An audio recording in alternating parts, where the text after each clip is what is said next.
ফিরে এলাম আবার। সেটা হচ্ছে ওই রসুন কেন দেবেন। রসুন নিজের শরীরের এই পদ্ধতিতে খেয়ে যে ফল পেয়েছি, আমাকে এক গ্রামে অর্থাৎ মামার বাড়ির গ্রামেতে বর্ধমান জেলায় আমাকে এক ইসলাম ধর্মী এক মধ্যবয়স্ক মহিলা বলেছিলেন যে এই যে গায়ে হাত পায়ে ব্যথা, একটু একটু হালকা ম্যাজ করা, একটু হালকা জ্বর ভাব, এই পুনর্নবার শাকে যদি রসুন মিশিয়ে খাও দাদা, তাহলে তোমার কিন্তু ওই জিনিসটা কেটে যাবে। সত্য কথা, এক পুরোটাই সত্য, শরীরে সেইভাবে পেয়েছি এবং কিরম একটা বেশ চনমনে ভাবও পরবর্তীকালে খাওয়ার 2-3 দিনের মধ্যে ফলও পেয়েছি।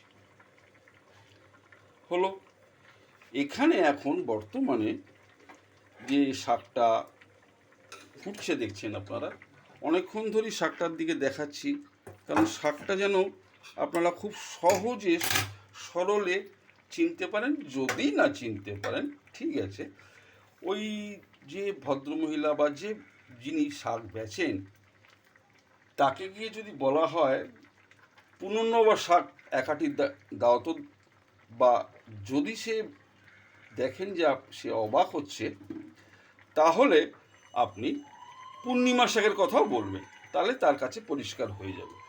এবার সেই শাকটি তো ফুটছে, এবার চলে যাচ্ছি পাশের এটা। পাশে আমি একটা ফোড়নের ব্যবস্থা করেছি। কি ফোড়ন না, আমাদের কাছে এরকম রয়েছে যাকে এটাকে ডাবু বলে। ডাবুর ক্ষেত্রে তো আপনাদের বুঝতেই পারছেন, এরকম একটা হাতা, লোহার হাতা, তাতে অল্প সর্ষের তেল, খুব বেশি না, সর্ষের তেল দিয়েছেন। সর্ষের তেলটা একটু গরম হচ্ছে, ভালো কথা। নুন কিন্তু এখনো দিইনি, কোনো মশলাও দিইনি, এখনো সেই সময় আসেনি বলে দিইনি। এইবার এইখানের মধ্যে আপনি একটু 5 ফোড়ন দিয়ে দিন। এই দেখুন 5 ফোড়নটি পড়ে গেল। 5 ফোড়ন ফুটছে, জানি না শব্দ পৌঁছচ্ছে কি না, অর্থাৎ এই ভিডিও সেই শব্দটা নিয়ে নিয়েছি কিনা বুঝতে পারছি না, পরবর্তীকালে বুঝতে পারবো। যাই হোক, মুদ্রা কথা হচ্ছে 5 ফোড়নটি এরকম ফুটবে। 5 ফোড়নটি ফুটতে একটু সময় দেবেন, খুব বেশি ফোটাবেন না, খুব কমও ফোটাবেন না, একটু সর্ষের তেলের গন্ধটা একটু চলে যাবে, 5 ফোড়নের গন্ধটা একটু বেরোতে থাকবে। এটি আপনি নাকের মধ্যে দিয়েই বুঝতে পারবেন, নাক আপনাকে সহায়তা করবে। আপনার নাক এরকম সবার নাকই সহায়তা করে, যেমন করে সহায়তা করবে। তারপরেই আপনি সেই গন্ধটা পাওয়ার পরেই সোজা সেটাকে নিয়ে আপনি দিয়ে দিন এই ফোড়নটা দিয়ে দিন, তাতে একটা আওয়াজ সৃষ্টি হলো, পড়ে গেল, একটা গন্ধরও সৃষ্টি হলো। একটু জল দিয়ে দিন, এবার এর মধ্যে একটু জল দিয়ে দিন। আর এই যে লোহা মেশানো, এই যে ডাবুটা, এটা দিয়ে একটু নাড়ুন, কারণ লোহাতে আয়রন আছে, আমরা খুব ভালো করে জানি। আগেকার দিনে লোহার কড়াই ব্যবহার করা হতো। লোহার কড়াই মাজবার অসুবিধাটা এখন বর্তমানে ফ্ল্যাটের, শহরে যে ফ্ল্যাট, সেইখানে অনেক অসুবিধার জন্য আর লোহার সেইরকমভাবে ব্যবহার করা হয় না। তবে এটা ছোট তো, একটু করে একটু হাতে করে মেজে নেওয়া যায়। যথারীতি ওটা ফুটছে, বেশ সুন্দর ফুটছে, দেখুন সুন্দর। আমি তো আমার নাকের মাধ্যম দিয়ে বেশ সুন্দর একটা গন্ধ পাচ্ছি, আপনারাও পাবেন আশা রাখি। এরপর আপনি ব্যবহার করুন একটু নুন, যেটা প্রয়োজন অনুসারে। প্রত্যেকের নুনের স্বাদের ইয়ে তো সমান নয়। ব্যবহার করলেন নুন অল্প করে, আন্দাজ মতো নিলেন। খুব বেশি নুন বা খুব কম নুন আপনাকেই বলে দেবে আপনার কতটা লাগবে। ফুটতে থাকছে, সুন্দর গন্ধও বেরোচ্ছে। এবার আসুন আপনি আরেকটি জিনিসে, সেটা হচ্ছে হলুদ। হলুদ সামান্য পরিমাণ একটু দিয়ে দিন, কিচ্ছু করতে হবে না, খালি একটু দিয়ে দিন অল্প করে, সামান্য পরিমাণ একটু নাড়ানাড়ি করে দিন, একটু নেড়ে দিন, এরকম একটু এরকম করে নেড়ে দিন। নাড়াটা খুব চাপ দেবেন না, আপনারা প্রত্যেকেই কম বেশি জানেন কীরকম করে নাড়তে হবে, আমার শেখাবার কিছু নেই, আর সময়টাকে বাড়াবারও দরকার নেই।